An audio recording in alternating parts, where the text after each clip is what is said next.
An absolutely pristine morning at one of North America, if not the world's most beautiful racetracks, Virginia International Raceway. It is time for the second race of the weekend, the fourth round of the Pirelli GT America GT4 Sprint Championship. Hi, everybody. I'm Greg Creamer, joined by Calvin Fish. Ryan Marine will be down in pit lane for us, and we saw a great race unfold yesterday. And for Spencer Pumpelly, he went pole to checker, controlled it beautifully. And one thing, Calvin, when we have weekends like this, you talked about it yesterday on our live stream, that you've got a good car. It's an opportunity for you to make big gains in the championship, but the reverse can also be true.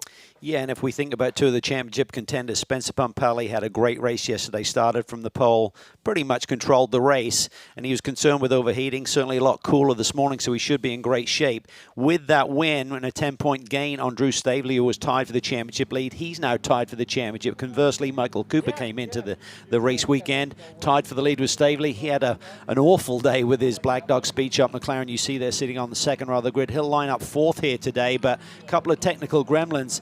The key is he's got to bounce back today, and the other big factor is, have they fixed that race car? So a lot of unknowns there for Michael Cooper as he gets ready for the green today. And how about this front row for the AM class? First, Jeff Courtney. In the race yesterday, we saw some real speed. He just didn't have enough time to get after it. Didn't get the win, but a great lap for pole. But yeah, Christopher Gumprecht in his debut here had that aggressive move down into turn one, overshot the corner, but in the midst of it all, he put in a lap, starts outside of the front row.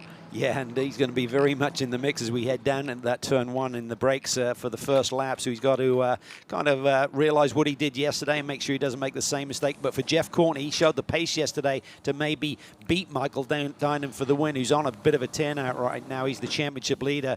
He'll go off from the fourth row of the grid. So with Jeff Courtney's position here at the start, if he can have a good, clean first lap, maybe he can get his first win of the year with the new Mercedes for that group. Yeah, absolutely. Dinan, as you pointed out, I think yesterday was his third win second win in 3 races. I mean, tremendous start.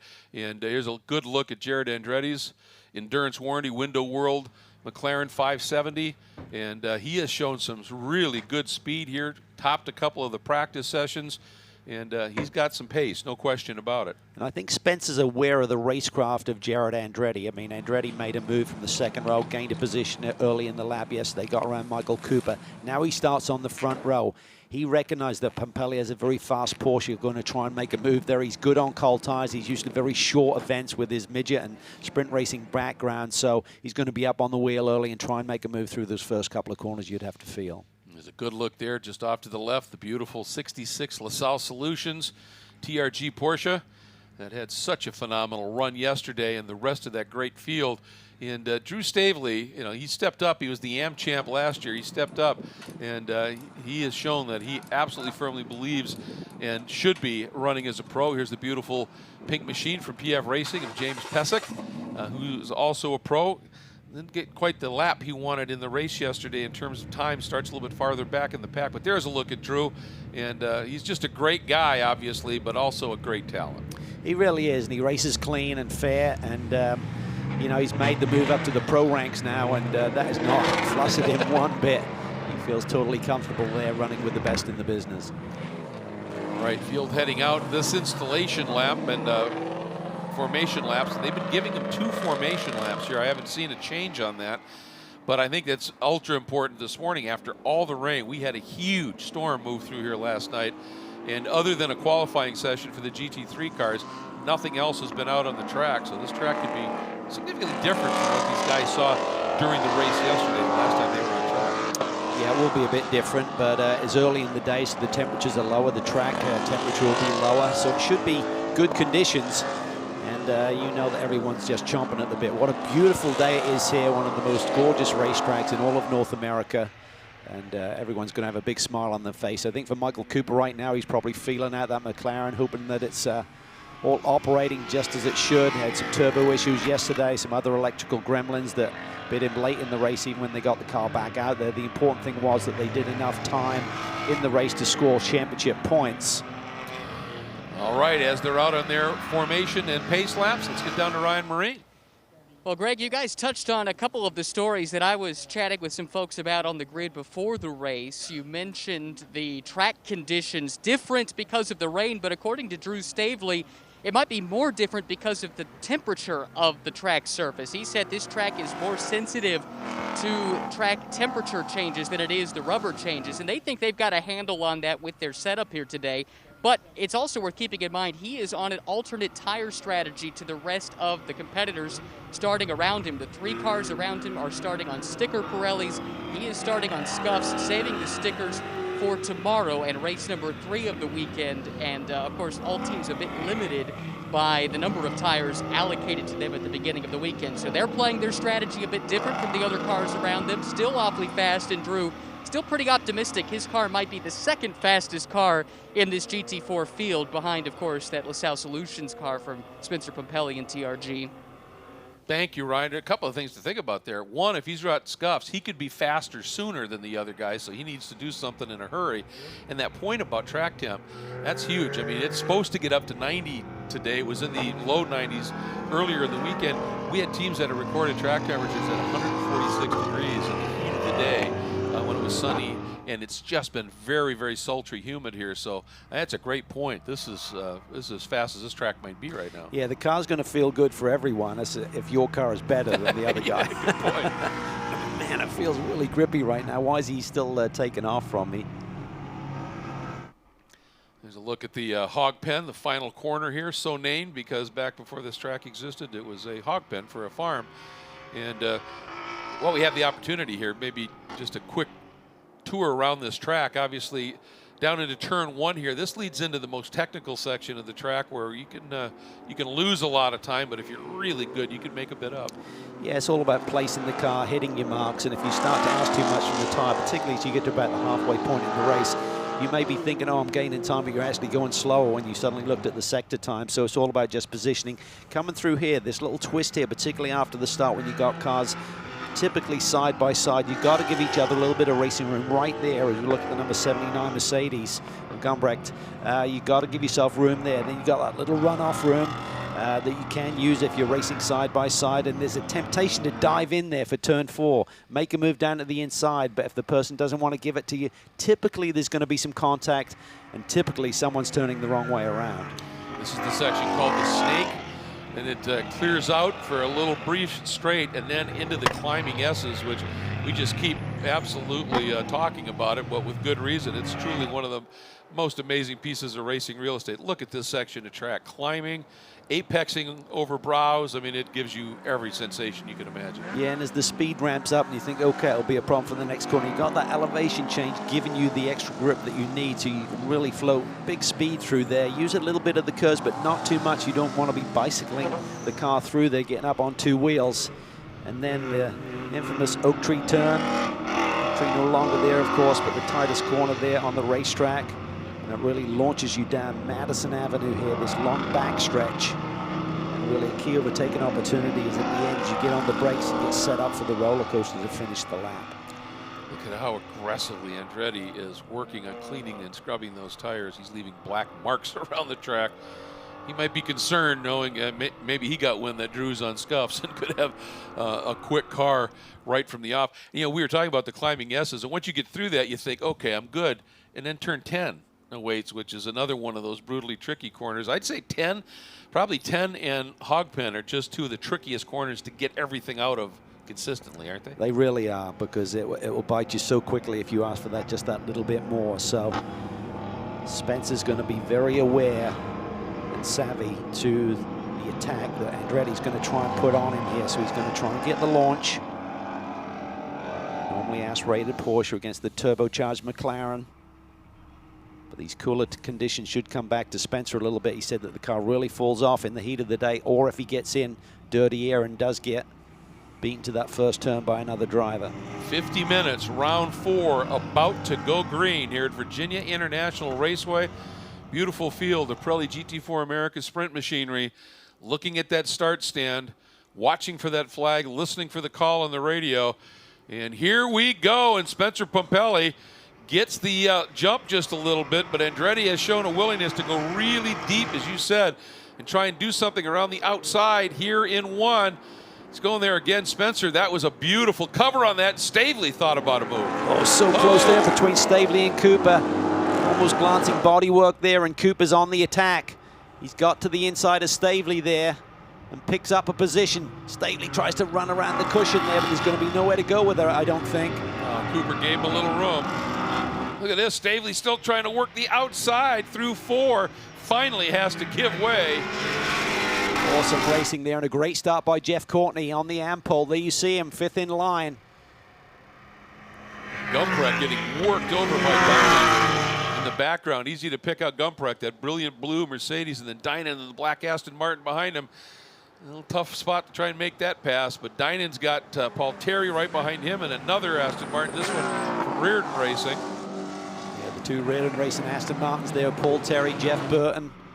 Paul Terry came in. Oh, look at the damage on the back end here of Frank Gannett's car. That's Stavely. Stavely, excuse me. That's going to, oh, look at that. He's got serious problems. That's going to really mess up the aero at the back of that car, Cal. He's hurt. When he took that big launch over the curb there on the exit of turn 3, whether it just kind of grabbed something and pulled it away. And look at Cooper, meanwhile, attacking on Andretti. Andretti moves over. Andretti didn't want to give him that left lane. If you give the left lane, you're typically going to lose the position. So he didn't give him that and just moved a little bit to the middle of the road. Still be watching that. You can't be reactive. You got to be proactive. Pick your line.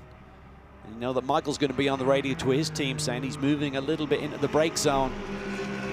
Just fine gray areas there that the stewards and the drivers are all conscious of. All right, lap 1 in the books. Pumpelly from pole leads across, and that battling that Cooper, and whenever the guy goes defensive a little bit like Andretti is, it slows them down a little bit. Pumpelly already out to a 2.2 second lead. They don't want him to get out front. He did that yesterday, controlled it beautifully from there. Yeah, now he's got the comfort zone there. He's got the margin. He can just sort of like settle in, pick his lines, monitor the gap, read his tires. Don't take too much out of him in case you get a reset at the end of this 50-minute sprint race with a caution. These 2 guys, then Stavely hanging on to that 4th overall, but you can see that car is not happy right now. And then Courtney has cleared the rest of the Amfield a bit here in that wreck stuff Mercedes. Yeah, I'm not sure the damage to Stavely's car, how it occurred. He took that little bit of a rough ride over the curbs in turn 3 when he was attacking on Cooper. Not sure if he went for a ride a bit further up in the S's and up in Oak Tree, as he certainly saw the bodywork flailing. And the problem is when you take a look at the back of that car, the diffuser, with that contact, that diffuser has come loose and it's kind of laying down. It really limits how effective it is as you watch the Flying Lizard Aston Martin there of Dynan, that brilliant black car, chasing that blue Mercedes of Chris Gumprecht. Gumprecht's done a really nice job here this weekend. Very impressive. Had a little moment yesterday in the brake zone and spared off the racetrack, but his pace has been incredible. And you know, in a way, that's a sign. I mean, the guy, he's comfortable. He's willing to attack like that. He's learning GT cars. Virtually every bit of his experience is in small bore open wheel stuff. So this is a big step to be running GT4 machinery. One with a roof and fenders around you for starters, and then just the way that these cars work. But boy, what a battle here for that 2nd spot overall between Andretti and Cooper, but everybody chasing the LaSalle Solutions TRG as we're watching the field come through here. And again, Andretti, that early turn into uses. Here's Stavely, 4th overall. See the car dancing. He is just struggling to control it. Courtney, and then the rest of the pack here.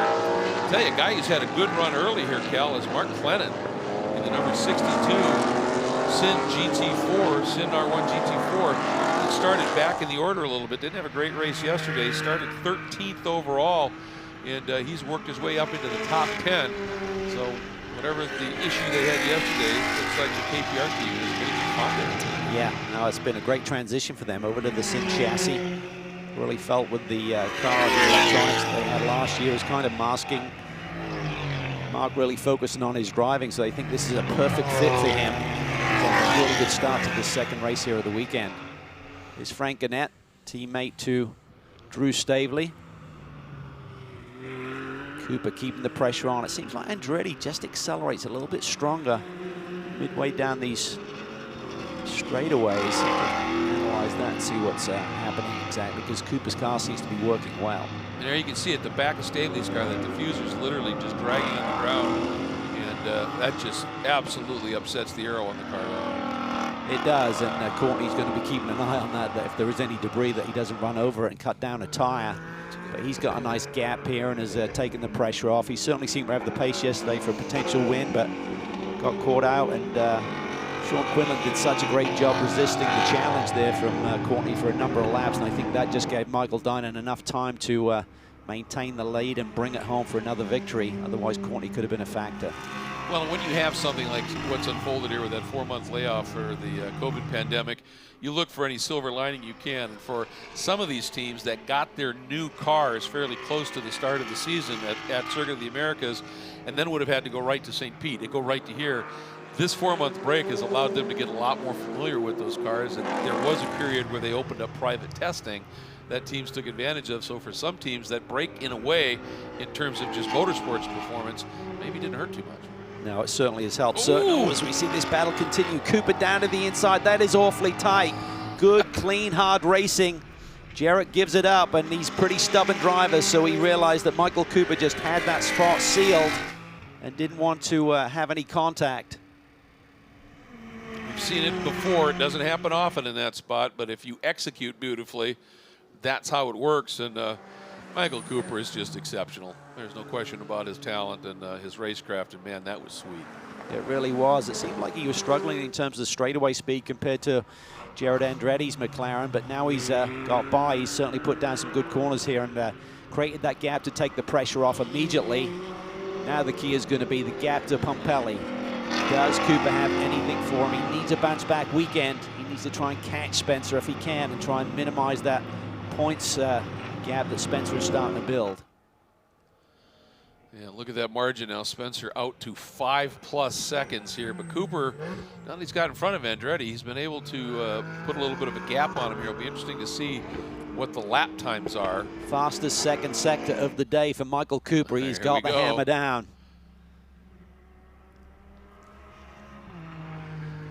Interesting to watch this. He's definitely, it looks like he's got a little bit more pace. Again, early times here. We're only 8 minutes into a 50-minute race, and we'll see what kind of a time as Pumpelly comes through at a 1:55.5. Cooper is going to flash through, show second at a 1:55.3, so a little bit quicker. Let's check in with Ryan. Well, nice to see such good pace from that Black Dog Speed Shop McLaren, because they had so many problems in race 1 of the weekend yesterday, all related to the turbo, and it led to a lot of work to get that car ready to go by the end of the day in order to get a hardship lap in. And speaking with Michael Cooper, he told me, yeah, the car ran, but we're still not 100% sure it's ready to go. It looks like it is. And he also said that looking at the data yesterday, even before they had the issue that took them to the pits, it looked like that car might have been down on power. So there's a chance that he never got to show the ultimate strength of that car previously in the weekend, and we're starting to see it here. One final note on the Ian Lacey racing car of Drew Stavely. I checked with the team. Drew has come on and said, yeah, the car's a bit loose. We're lacking some rear downforce, which shouldn't come as a surprise if you've seen the damage on that car. But the plan is to keep him out there, and he's going to muddle through and try and salvage what he can. You see a big piece of his debris right there at the exit of Oak Tree, but watching him into the brake zone in turn 1 in particular, that car is dancing, and Drew is doing everything he can to hang on to it. But boy, again, for Michael Cooper with all the potential problems, now we're seeing what that car is really capable of if it's completely healthy and doing the job, and Cooper's up to it. He is up to it, but Spencer Pumpelly seems up to the task as well. He's kind of matching him sector by sector. Here's a good little battle. It's starting to boil a little bit. Michael Dinan, championship leader, for his 3rd victory of the season. Starting to close in on Gumprecht a little bit here. Gumprecht has really been impressive making this move, and it's CG Racing, so it's pretty much his own program as well, and they're doing an absolutely great job, and the kid's obviously got racecraft. He really does, and the Mercedes seems to be very well suited to this racetrack, as we suspected it would be. Michael Dinan making the transition over to the Aston Martin for this year. He certainly enjoyed that switch of manufacturer for the 2020 season. Immediate success. He's sharing a similar car, or the same car, in fact. They had problems with their second car this weekend. They're running the same car in both Sprint and Sprint X competition. So he and Robbie Foley will be driving that car a little bit later in the afternoon. Sean Quinlan here is on the move, Cal. He's now moved up to fourth in the AM category, getting around both Lennon and Terry and having a solid run. He's been impressive. Really started to hit stride last year and has just carried that momentum straight forward here. Yeah, won the Sprint X championship with Gregory Leafouge, and that gave him a lot of comms. Had a brilliant run yesterday, held down the second spot for most of the day in class until Courtney got around him late in the going. But now he's past those cars. He's taken off a little bit as Dynan continues to close in on the blue Mercedes of Gumprecht. Dynan just really seems to like this Aston Martin. And every car, you know, it's BOP. They're supposed to be equal and all that, but every car has its own idiosyncrasies and nuances, and this one just really seems to fall into the comfort zone of Dynan. And that's a big factor, particularly for someone who does not have a ton of racing experience like Michaels, who suddenly you just feel at home. You're not chasing the car every time you get behind the wheel. You can then just focus on the other elements of the racing game. And I think with the group that he's got behind him, Jim Bell engineering the Flying Lizard group in general, just so much experience there, and Robbie Foley's just such an extraordinary talent and just a great coach. You can have some drivers who can just drive the wheels off a car, but other guys can then relate that experience to their co-driver and make them better as well. And I think another real benefit for Flying Lizard is at the helm is Darren Law, who has just had an amazing career in motorsports for a lot of years. And so he's another person who can give you some pretty good insight and the like. But what a battle is shaping up here. Courtney and Gumprecht and Dynan, then Quinlan, Terry, Clennon, Pesic, and Bell. Busy weekend for Jason Bell. Oh, yes, it is. 8 races he's trying to tackle here with the introduction of the GT Sports Club as well. He's going to be driving a Porsche GT2 machine. Just a few minutes after this session, they have a qualifying run. I was just going to say. And then a couple of races this afternoon with Sprint X and the debut of the Sports Club races as well. You got to believe he's going to sleep well tonight. It's hot. I mean, on any Exactly. weekend it's tough, but this racetrack is busy. It takes it out of you. And then the heat is just going to ramp up once again today, up into the low 90s, we believe, for ambience this afternoon. Don't even want to talk about the real feel. But Paul Terry's feeling it right now as he is right up on the rear deck now of Quinlan. Terry was just really impressive at the opening weekend in Coda. Got a lot of speed. Boy, did he roll speed through that corner, Cal. Yeah, that little twitch, though, I'm not sure that really helped his exit speed right there. Threw it in there.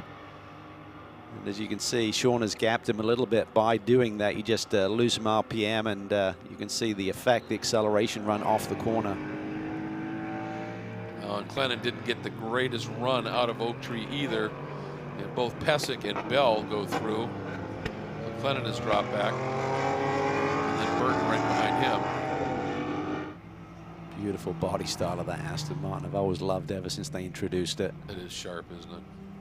I love the melting pot of GT4 when you see cars like this Sin in there mixing that up as well. Diversity. It's really, really nice.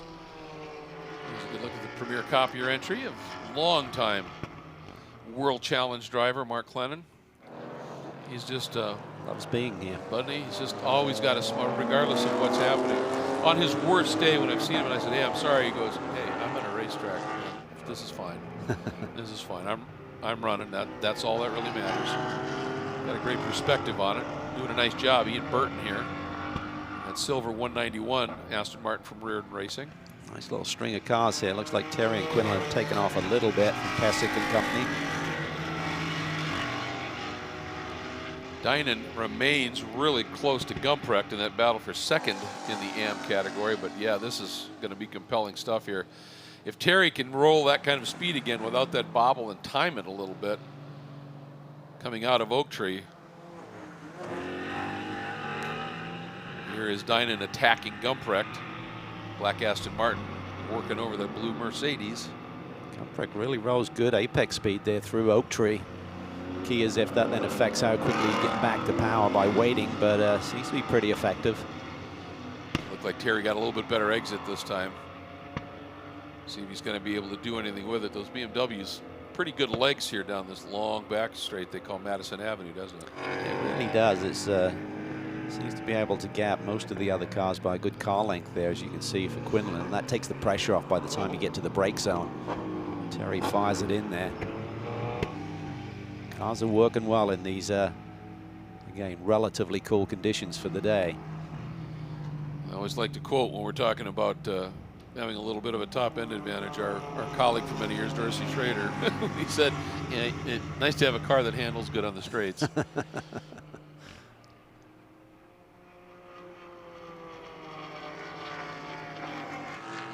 Whistling down this front straightaway. It's a nice sound, isn't it? Yeah.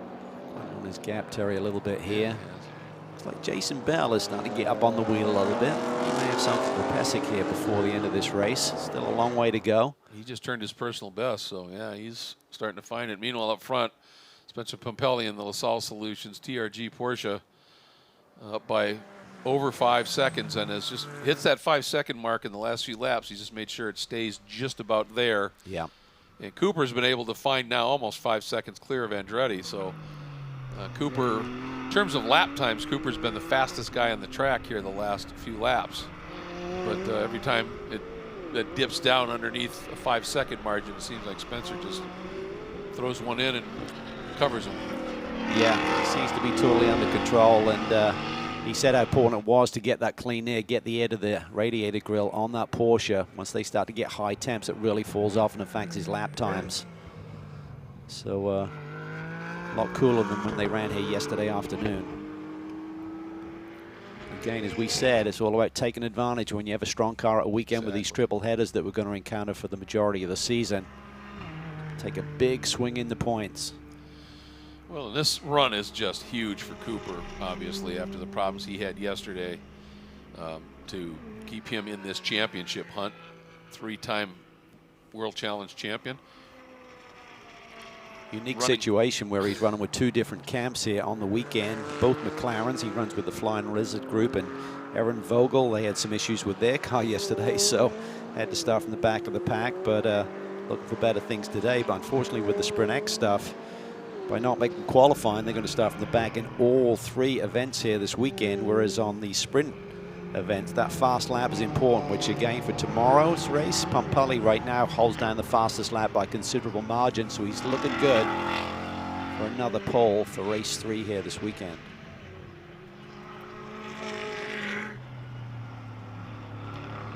Oh, problems here. Gumprecht, I believe, is off. Ooh, yes. Exit of 3. Feeling the pressure from Michael Dinan. There you see Clennon just dropping a wheel. Oh no, it's Courtney. It's Courtney. I saw the blue tail and thought it was the other Mercedes. Oh boy. How bad did he get in? That's not hugely bad, but we say that, and then you see some pretty good wrinkles sometimes on the front ends of those cars. The bigger question is going to be able to get going. Very rarely do you see Jeff Courtney making a mistake. Yeah. So the key is going to be, does he have to visit pit lane? Any fender damage on that right front corner? Looks pretty good. Yeah, it does. See a little scuff mark. Promotes Gumprecht up to the lead, Greg. What a story. They may have ripped that right diaphragm, but he's lost a tremendous amount. By me misidentifying his car, he's certainly gone from 0 to hero in terms of Gumprecht. I thought he was in the fence, and he's actually leading. I know. Now this becomes the battle for the lead. And could whet Dinan's appetite. I was going to say, he seems thirsty for wins this year. He's certainly going after him. Gumprecht a little wide there, it looked like. Yes, Dinan got through there a little bit better. Mercedes versus Aston Martin here. So many great brands represented in GT4. You see that Mercedes, though, certainly stretches away a little bit in this front stretch. Just that little bit of a defensive feint in, it looked like just. This is where Courtney went off.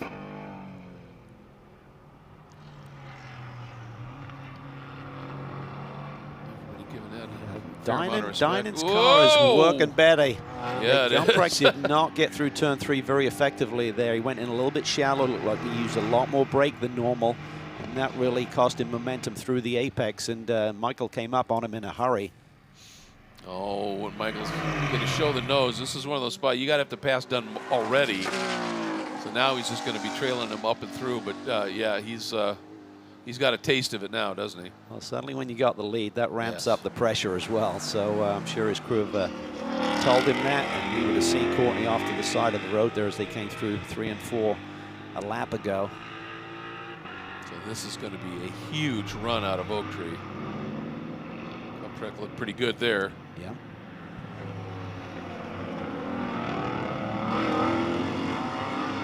Pelly, Cooper, Andretti, Stavely still top 4 overall and in the pro ranks.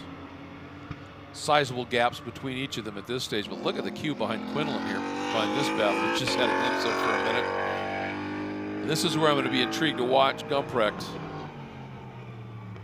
See what he does down in Hogpen. He has a different line than Dynan. I think Dynan's floating the car nicely. He's really using the momentum through these corners, and it seems to have a bit of an advantage, but right now he's not been able to make it stick. Here's that big queue behind Quinlan. Let's check in with Ryan, find out what you've heard about Jeff Courtney, Ryan.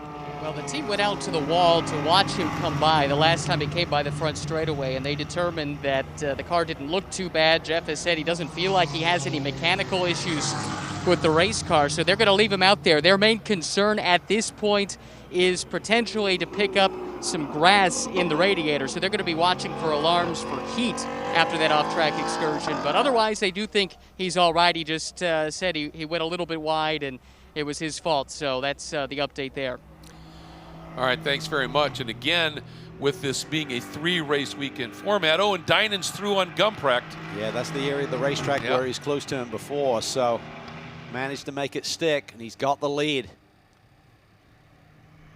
And he's easing away relatively. Now that could be that if he surprised Gumprecht and got a Gumprecht offline, it just takes a little bit of time to recover. Here's a look at the pass. This is exactly what you talked about, Cal. Boy, he rolls speed. Yeah, he just rolls through there, and I think for Gumprecht, he's just overslowing the car a little bit there for turn 3, and Michael could see that the lap before, and this time he just made it stick down onto the brake zone for turn 4. Now, the interesting thing now is if Gumprecht, following Dynan, realizes, okay, here's where he's making up time on me. Reardon, Machine and Terry, that was pretty. Drift there through turn 11. He does get up on that wheel. He can throw a car around. Sometimes it gets him in a little bit of trouble, but when it's working, he's fast. And just another great performance by Quinlan. Yeah. You know, leading this pack. Didn't have the best first lap, but now he's up to 3rd, another podium run, it looks like. Lennon was able to get back around Bell. Remember, Bell had made a pass. Lennon kind of got freight trained. And Mark, his best race of the season in that sin. Again, it's only the 4th race, obviously, and he's still getting used to it, but nice to see it. There's James Pesic in the PF Racing Mustang, running 9th overall. He's having a handy day here. He's right in the middle of the action and keeping it clean.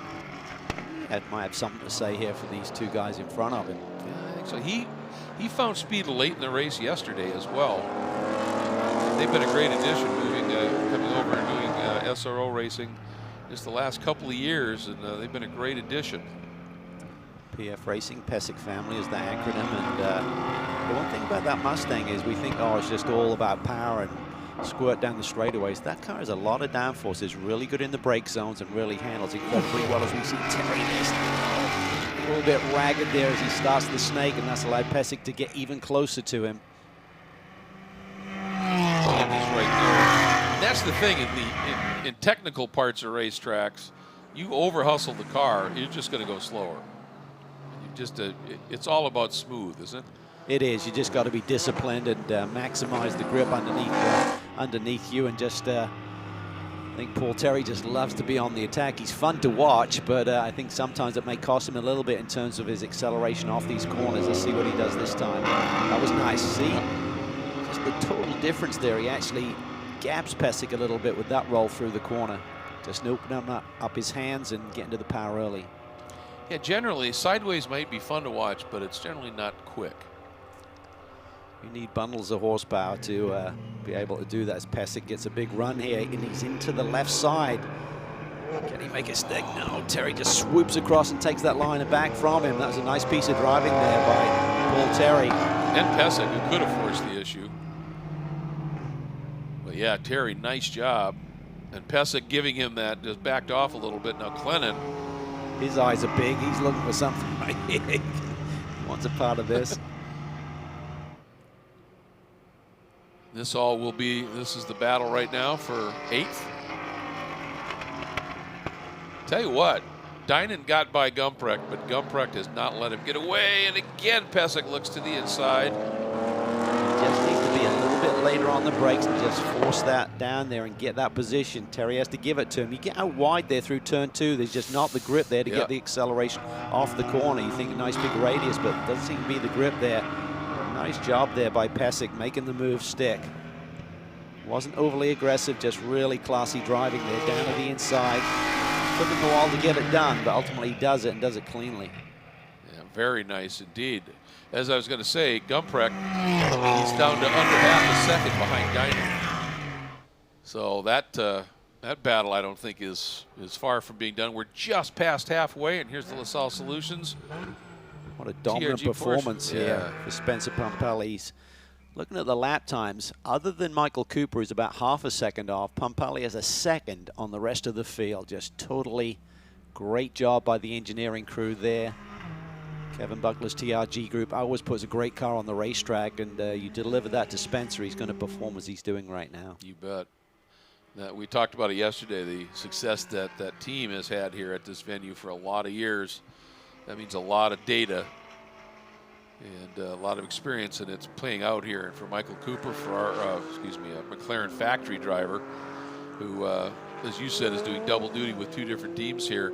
But that really works well because as a factory driver for McLaren, he can provide a lot of input to both of these teams in terms of dialing those cars up. Jared Andretti, they had an issue yesterday. He had that problem with that left front corner. And that was in the Sprint X race. Right, correct. He had a podium run here in Sprint, so I think it was the other car, but they definitely had an issue.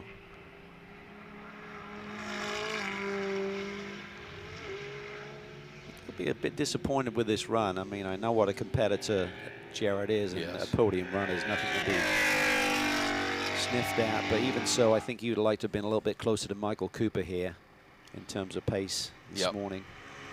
Yeah, for Stavely here, this is kind of a coulda woulda thing because we know how fast he is, and obviously he's just sort of hanging on to that car and doing a nice job to be running the laps he's doing with the balance upset like that. And here's this battle for the lead in the AM class. Oh, Lennon's got drama. He was having a great run. Not sure where he's pulled off, if that's safe or whether that's going to cause a caution. Yeah, there's lots of different track variations you can run here in terms of layout. So there's these little crossover lanes if you made it to one. Sure if this is terminal, whether it's a reset. Is this on pit entry? Yeah, those are the chevrons there. So not sure if he's doing the old Control Alt Delete and trying to reset everything, get it going again as we see Spencer complete another lap. Gap's been hovering right around the 4.5 to 5 second mark. I think Spencer seems to be in total control there as you see Michael cross the stripe. Now it's just under 4 seconds. That's as close as Cooper's got to him today. Yeah. So we'll wait and see with 20 minutes on the board if he can keep eating into that margin. Well, that was huge, 0.6 of a second. Cooper made up on that lap.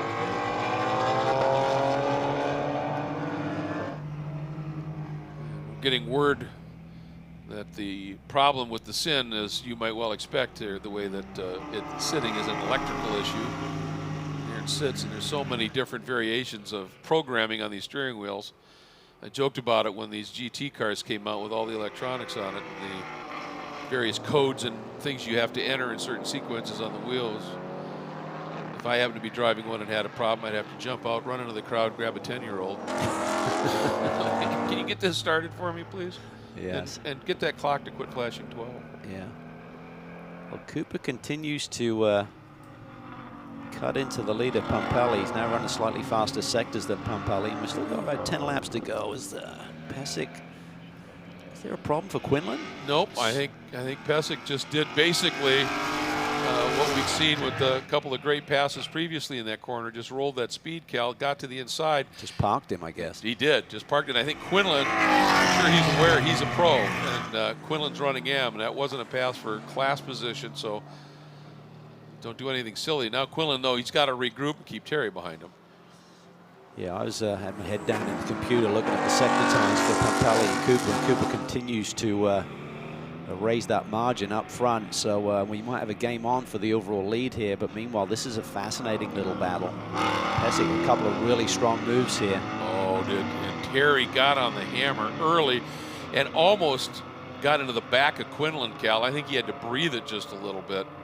He had such an early launch, and that has given Quinlan now.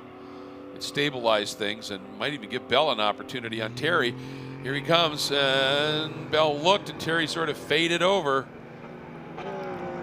Ooh, big wiggle there. Definitely up on the limit of what these tires will give him at this stage of the race.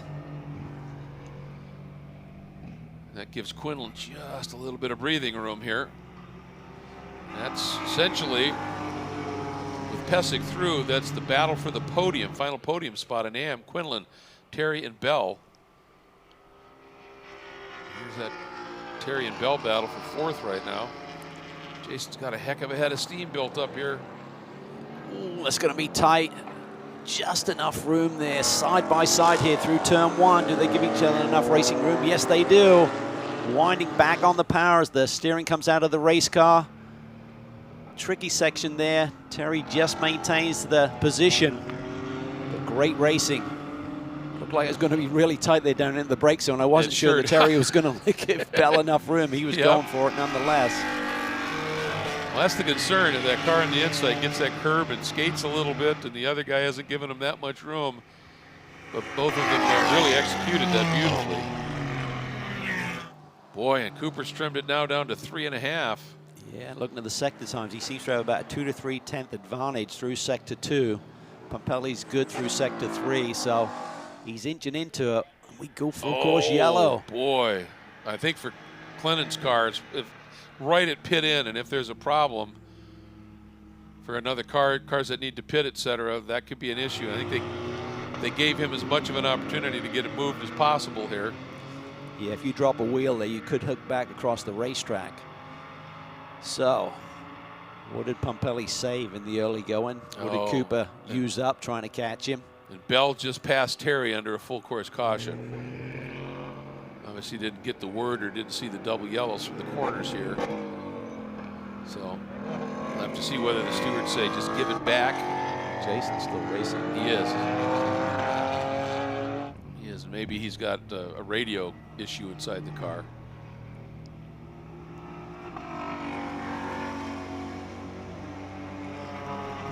So Dynan and Gumprecht, that battle cools, but it's going to be a good one. But what this is going to do now, yeah, Jason definitely hasn't got the word that we're under caution here, so.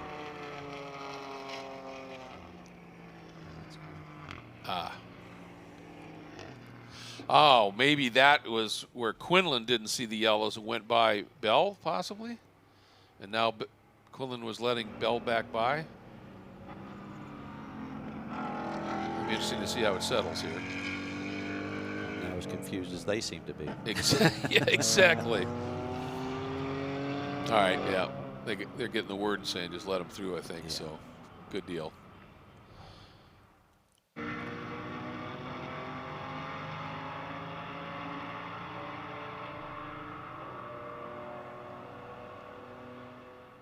He just obviously didn't get the word and didn't see the corners. Yeah, that's not a good combination. I mean, no disrespect to Jason, but when you got one guy out there who's unaware that we're yellow and cars slowing down, it can get ugly pretty quick. Yes. And might get a little, stewards might say that, keep an eye on those corner stations. Don't always rely on your radio here, so everything reeled in. And this has got to be a concern for Spencer here in that LaSalle Solutions Porsche. Well, he's the savvy. speed we saw from Cooper. Yeah, we talked about the margin and then settling in and managing your tires. I'm sure Spencer's been doing that. Michael had to go on the attack, so you'd have to feel if anyone's used their tires up, it could have been Michael Cooper at this stage of the race. So Spence will know what he's got. He'll know what the balance has been feeling like. He would have been seeing that margin slowly come down between he and Cooper through that middle part of the race. But maybe that was all part of the game plan in terms of if you got a reset like this with a safety car. As the lights are out in the Acura NSX safety car, Ryan? Well, one guy who was really happy to see that full course yellow is James Pesic. You saw him make the move just a little bit ago to pick up another spot. And the team was saying if he hadn't had a difficult start, I think he'd drop back to somewhere around 12th. He would really be in a good position right now. They've been saying his lap times are good as anyone in front of him, so they think that he can go on a charge here when we go back to green and looking to try and make up a couple more spots. Well, we're about to do exactly that. I think it's getting back to green here. And Gumprecht, boy, did he leave a lot of room to Dynan. And here we go, back at it. And Spencer able to get that little bit of a gap. Watch Andretti. He loves to make opportunities happen. Works the outside again on Cooper. Trying to see if he can make that stick. And can Stavely do anything down inside? Cooper's car is handling well, though. He can tuck it to the inside and keep it there. So nowhere for Jarrett to go on the outside line. Pompelli's not driving away. Cooper gets a run. He gets down to the inside. Boy, he is good in that sequence. Look at Pompelli fight back, hits the curb. Back end comes around, may have got a tap from Andretti. Wow, that was close to everyone being involved in a big ball there. Incredible racing. Everyone giving it 10/10ths right here on this restart. And Dynan right behind them, leading in the AM category. Gumprecht did not go when it was green and has lost a lot of ground. So it's a 5-car train at the front, and what a move by Cooper. Yeah, Pompelli floated speed through 3, couldn't keep it together, and that just opened the door wide open for Cooper. He took it. Pompelli tried to fire it back at him through the apex of turn 5, and just wasn't having it as he hit the curb there. And I'll tell you, what a job by Drew Stavely with no arrow on the back of that car from that diffuser. The balance has to be completely cattywampus, and he's just grabbed that Mustang by the scruff of the neck and is wheeling it. He's fun to watch. And we're talking about the temperatures starting to climb here a little bit. Pompelli doesn't have ultimately clean air getting to the radiator grill on that LaSalle Solution TRG Porsche GT4 machine. Tell you what, give Michael Cooper a sniff. He knew this was a big day here. That restart was his opportunity. Is Pompelli really struggling for grip there? Gets completely crossed up there through Hogpen, and Andretti just blows by him. It looked like he may have started in 16. The car seemed to skate up there, and it got him completely offline. So he's back to third, and Stavely right there. Then Dynan, and Gumprecht now is closing in. He's answered the call here a little bit. This is not the restart laps that I thought we would see. I thought Pompelli would be able to control it again from the front, with Cooper kind of harrying him, but he's now dropped down to 3rd position. Big swing in the points there. Just dropped 10 points in 1 lap. Look at him, seesawing on that wheel. Yeah, look at this move here by Cooper, and then the resultant stuff in turn 5. Watch Pompelli, he's out wide, just can't get the power down, and Cooper's just on it early. Slice it down to the inside. Try to go side by side. Pompelli's up and over the curb, crossed up. Awesome stuff. That was a tremendous reaction by Andretti not to get into the back of Spencer. That skip sideways on him. Just seeing some great driving on a lot of different levels here. Here's Gumprecht hanging on 6th overall, 2nd in AM with Pesic right there. You can see the gap up to Dynan. Yeah, Dynan's taken off. Great restart for Michael. Oh, and a big move here, Courtney. After that incident, this yellow helping him out. Here he comes, gets up and alongside Paul Terry. And he's got 10 minutes to get to Quinlan. He's trying not to give him too much room. There's a touch. Yeah, there's a little touch there. Definitely trying to squeeze him. He's trying to get back over to the middle of the road at least for the brake zone. Thought he could maybe hold on to it, but Courtney wasn't letting that happen, and is he trying to rebound from that little excursion that he had earlier in the race? Yeah, such a rare moment by Courtney. You know, he's beating himself up inside that helmet, but go fast.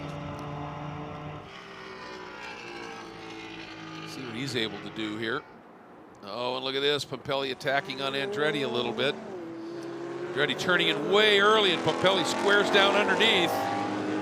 Looks like Pompelli's handling might have come back to him a little bit, Yeah. so I'm not sure whether he just got some pickup on his tires and was struggling there for a couple of laps, but he seems to be back into a bit of a rhythm now.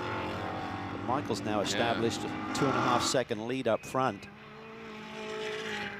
Well, for Spencer, the good news is with that margin that Cooper has, he's probably getting better, cooler air to the nose. The car just looks so much more stable. You can just see the steering inputs coming through turn 5 there compared to the previous lap where he was literally soaring on the wheel.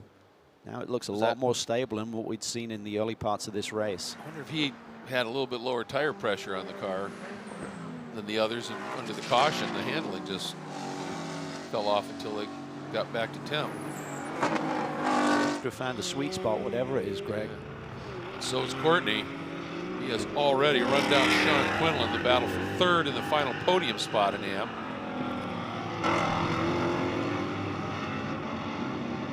Terry there trying to take advantage. I think Courtney could have rolled a bit more speed, but Quinlan was kind of in his way there a little bit. Look at allowed this Terry cue, to get a bit of a run. All right, Courtney right in the draft to Quinlan right now. That BMW is strong on the straight. Courtney staying close. Look at this. Here comes Bell on Terry. This is for the 10th spot, 5th. And he's through. Nice job by Jason Bell. Yeah, Terry's just getting eaten up a little bit down these straightaways here, isn't he? Sure if it's Aston Martins in general or just his particular car, but seen several of the cars taking advantage of him there. All right, see Courtney rolling some pretty good speed through Hogpen. See if he's close enough to Quinlan. Here you see that BMW just eke away a smidge.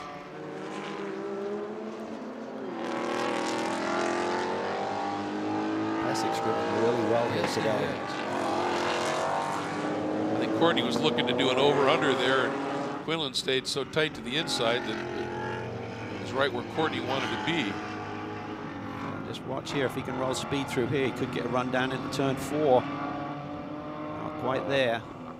Quinlan has to protect though. Compromises his line a little bit through here. Quinlan is just fighting tooth and nail right now with just 7.5 minutes to go. Last lap, Cooper just turned his best lap of the race. Talk about doing it when you need it here, and it was a 10th quicker than Pompelli.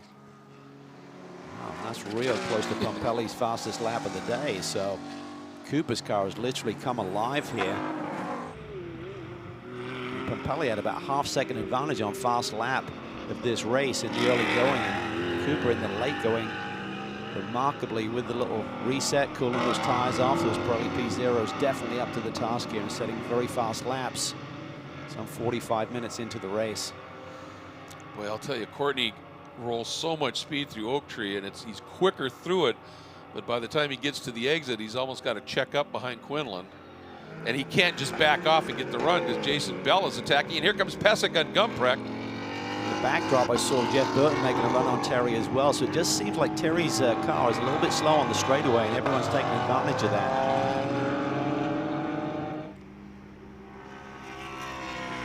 That's true. And Burton is in another Aston Martin. He got side by side with him, but Terry broke him into the roller coaster, but he's just hanging on right now. So not sure if there's a technical glitch with that car. Boy, and with this restart, Jason Bell and the Global Motorsports Group, Osteria Kitchen and Bar and Highway Systems, Porsche has got up on the wheel, and here comes Courtney from way back, but gets down to the inside of Quinlan. That's the podium. Yep.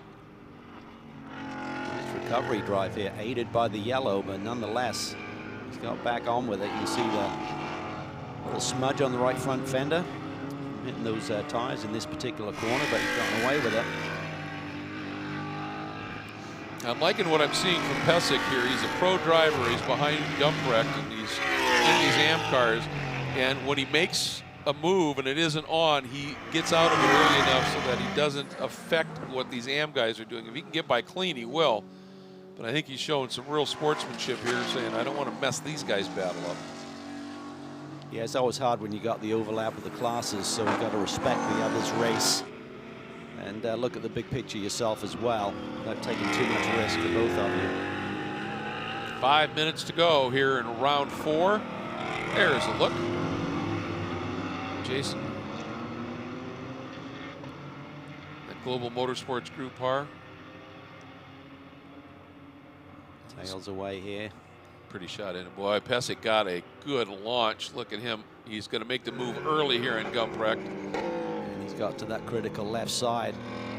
Should be able to make that move stick. Yes, he does. Why is it just curves a little bit? So you're starting to get into that brake zone. If you're on the right-hand side, it's hard to do it. And a little bobble as he was moving over and had to check up by Gumprecht has allowed Courtney to be right there. There's Cooper. And then Black Dog McLaren. There's the LaSalle Solutions Porsche from the Racers Group. And Andretti starting to find speed again, although he overruns turn 1 there. Just got in a little too deep. Just shot his fastest lap of the race there, 54.6. So he's only a 10th off the fastest times as well. And this is important because fast lap in this race determines where things are going to be going for the final race of the triple header. And look at Courtney. He's squeezed. He's inside Pesek. And he's gone around Gumprecht as well. Oh, this is close. Super racing. Oh, just great heads-up racing there by that whole group. That is not easy to get through that section side by side without rubbing. Boy, what an aggressive move by Courtney to get through on Gumprecht. Yeah. Taking advantage of Pesek in the mix, and Quinlan thinking about a run at Gumprecht, and Bell right there as well. Courtney is fired up. I love to see that. Milwaukee, Wisconsin's own. Lap times that can put together, but Dinan's a fair ways down the road, so it's going to be tough to catch him. But nonetheless, a great recovery now up to second in class.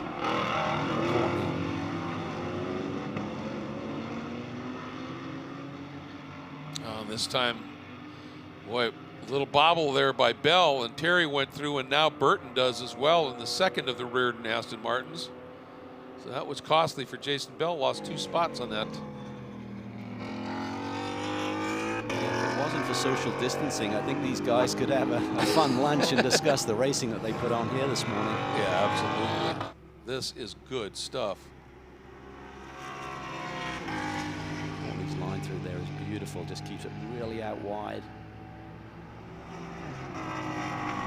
Wreck Stuff really Racing. Nice sector. Yeah, that Wreck Stuff Racing Mercedes is working too. We had 2 minutes remaining. Cooper over Pumpelly. That margin now up to over 3 seconds. Pumpelly ran his last lap a little bit quicker than Cooper. Then Andretti, then Stavely. And it's 5 seconds from Courtney to Dinan, so that's pretty insurmountable in the time left without some sort of help. Right now, Pumpelly still has the fastest lap of the race. They'll give him pole for tomorrow. By just under a 10th over Cooper. Andretti will line up third. And it was just on that restart, and the first couple of laps, Pumpelly just didn't have the grip in the race car. He just really struggled with it. Cooper took advantage. Andretti got around him too.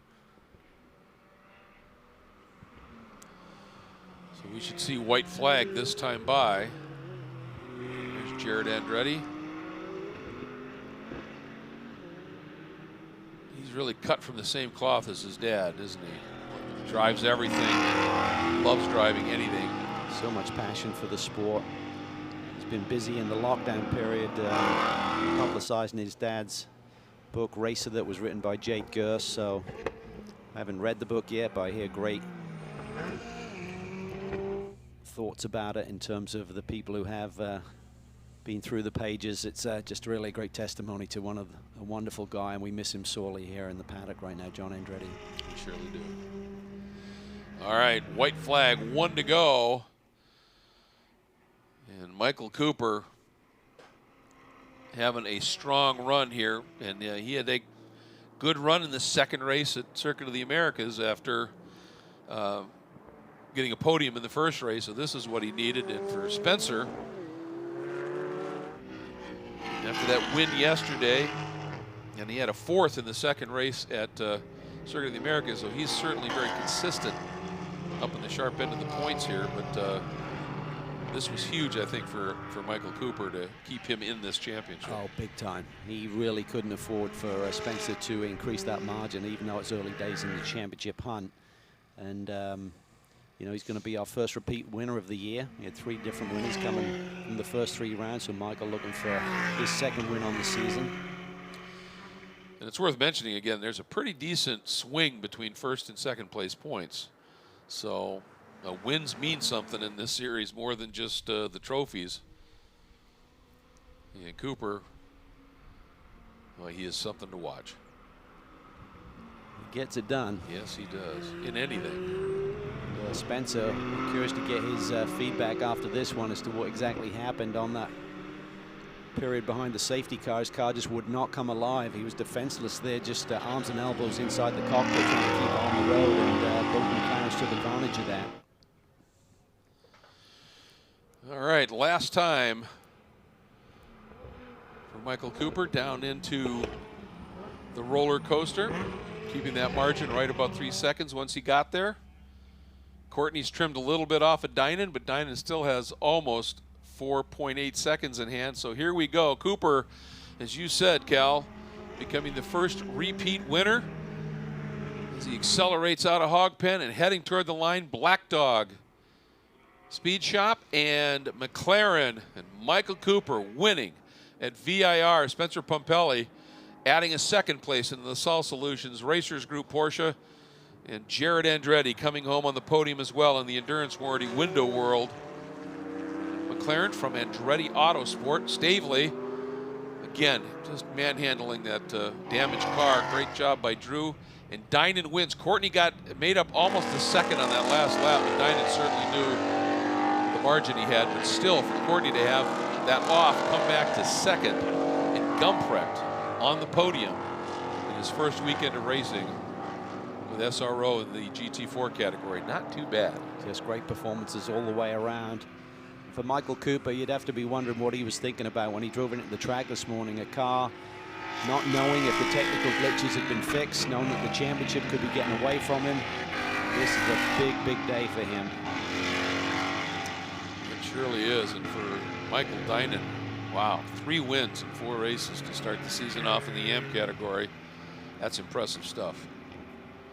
It really is, and he's done a nice job behind the wheel. We don't see, you know, last year he was learning and had the odd mistake here or there, but now he just seems to be so much more consistent. I think the off-season and the switch to the Aston Martin has done him good. Good bit amount of testing that they've done in the lockdown, and he's come out even stronger, it seems, than he was at COTA. Looking at the results from our 2nd race of the weekend, round 4 of the championship. Again, the red background with a white number indicates the AM category, but Cooper, Pumpelly, and Andretti on the overall podium. And then it's Dynan, 5th overall, winning an AM with Courtney Lettle out of the race. Then had that off, comes back to a 2nd place finish and a storming drive. Then James Pesic, 7th overall, 5th in the AM category. Then Gumprecht, what a great story here, bringing it home with a podium finish. Then the Paul Terry and that Reardon Aston Martin. Well, he's a fighter, never gives it up, and his teammate Jeff Burton in the Reardon Aston Martin. Next up, then Jason Bell. And Jason's got to be a little frustrated because he had worked his way up. He was 4th at one spot in that AM class and just had a moment on that lap, lost a couple of spots. Frank Gannett, good run from him. And Quinlan was looking so good, Cal, and suddenly lost a lot of ground and ended up a lap down. And then Clennon, of course, had that electrical issue and pit in. Not sure what happened to Sean Quinlan, but he deserved better. That was another good run by him. Yeah, really racy performance. So something had some drama there in that last lap and plummeted down the order, unfortunately, for him. That will cost him big time in the points as well. And, of course, get to do it all again. The makeup round for these guys will unfold for the St. Pete canceled race will happen tomorrow. And so this is, we talked about it at the top. I think it bears talking about now. 3 races on a weekend. If you've got something, one, if you've got a good car and can dominate, it can really make the championship in a way for you. But if you have a problem, you've got an opportunity to rebound like Cooper did. And going back to the highlights here, Spencer in the Sol Solutions Porsche pole, Andretti right in the mix as well. Cooper and Stavely side by side. This was just a great piece of racing for a little bit here through turn 3. Yeah, and somewhere on that opening lap, Stavely got that rear bodywork unhitched. That went for a ride, but you can see both McLarens very much in the mix, but in the early going. There it was. There's the moment. Just a little bit wide there through turn 10. Tore up his bodywork and probably affected his performance the rest of the day. Yeah, did a great job of hanging on. And then the two McLarens, they started going after it intensely. And watch this move by Cooper. It was strong. And hats off to Jared Andretti. I know he's a feisty competitor, very stubborn, but he realized that Michael had the position, had to give it to him. So that's what you want, a little bit of respect when it's right down to the wire like that. Here was the AM leader at the time, the Wreck Stuff Racing Mercedes of Jeff Courtney. Had a little bit of a moment, lost a lot of ground. Some good racing by James Pesic here in the pink PF Racing Mustang. Racing with some of the AM class cars around him, giving everybody good room. Close quarters racing. But in the background, Courtney was starting to mount a bit of a charge here. And then on the restart, after the caution, it's got real interesting here. And Cooper did it again, same spot. Yeah, he just tucks it to the inside. The McLaren's working really well there. Just got good mechanical grip. Spencer up and all over the curbs. No touch, I don't think, from any of that top 3, but it was awfully close. And Cooper comes through, as you said, the first repeat champion of the year, and an absolutely great run with Pompelli and Andretti slicing through. And apparently Sean Quinlan, it wasn't a mechanical issue. Apparently he had a significant off in the last round. Got a replay for, oh boy. Oh, that's into the roller coaster. Yeah. Well, he might have been side by side with someone there into the brake zone. We understand he is okay, which is the good news, but a lot of damage to be fixed for tomorrow's race. Yeah, so, and the extraction here and move that entire bundle, but that's why that bundle's there. Oh, yep. Looked like he was side by side with Gumprecht. So Quinlan was going after a podium there and racing hard. Speaking of podiums, let's get down and hear from Ryan, who's at one. Indeed, as is Michael Cooper, our overall winner here today, race 2 of the weekend. Michael, you had that late race restart. That was your chance. You took advantage of it. How did you get by Spencer? I thought it was going to be a short yellow because of where the car was parked. So I was the first one to start warming my tires, thinking that it would go back green really quick. And I noticed immediately how much marbles we had already picked up from running half a lap under yellow. And so I was just scrubbing them. And those guys waited a bit longer. It took them longer to realize how much marbling was on the tire, and I knew we wouldn't get it off in the first few corners. And Spencer slid wide because of that, and it allowed me to get up the inside of him. We ran pretty clean side by side through 4A and 4B, and ultimately I got by him. And then I think he was struggling a little bit at that point. Maybe hurt his tires in the first green flag run. After such frustration yesterday, and all the work that the team put into getting you back on track today, how good does it feel to deliver this result? Yeah, it feels awesome for Black Dog and McLaren. These guys worked so hard yesterday because we had multiple issues. And yesterday was probably the, as far as results go, the worst day of my entire career. And so to come back and win for Black Dog and McLaren makes me feel pretty good and gives us a good momentum for the rest of the weekend and year. Congratulations. Thank you again. Michael Cooper, right back in the championship fight. Yeah, what a run. And again, an opportunity for us to sing the praises of the unsung heroes in the sport, the crews that put in the long hours and make that stuff happen. Yeah, absolutely. And for Tony Gaples, the team boss there at Black Dog Speed Shop, hurry back, mate. I know you're itching to get back behind the wheel. Yeah, emergency eye surgery, forcing him to miss here. Here's a look at the AM results. Dynan, Courtney, and Gumprecht on the podium. Terry Burton Bell, Gannett Quinlan with that off, and then Clennon with that electrical issue. But just another great day of racing for Michael Dynan, who has just taken this championship by the scruff early here. But what a comeback drive by Courtney. Yeah, that was amazing. And just some big changes there towards the end, unfortunately for Quinlan with that incident. But he had a big day up until that point. And but Dynan's the one who gets his third win in 4 races, Ryan. Yeah, what a tremendous start to the season for you, Michael Dynan. 3 wins in 4 races. and another one here today. How did you get it done today? You know, yesterday was a great race, and today I started in, I believe, 4th in the AM class, and I knew I didn't have the fastest car, but my goal is just to put in as consistent laps as possible and apply pressure from behind, and I was able to get by Gumprick that halfway through the race, and then Courtney went off, and from there I kind of pulled away a little bit, and then we got the full course yellow, and I knew it was just going to come down to the restart. I got a really good run out of the restart, and from there I just had a nice gap, and I just kept my eyes forward, tried not to look back, and put in as consistent laps as possible till the finish. 2 wins in as many races to start the weekend here at VIR. Well done. Thank you, appreciate it.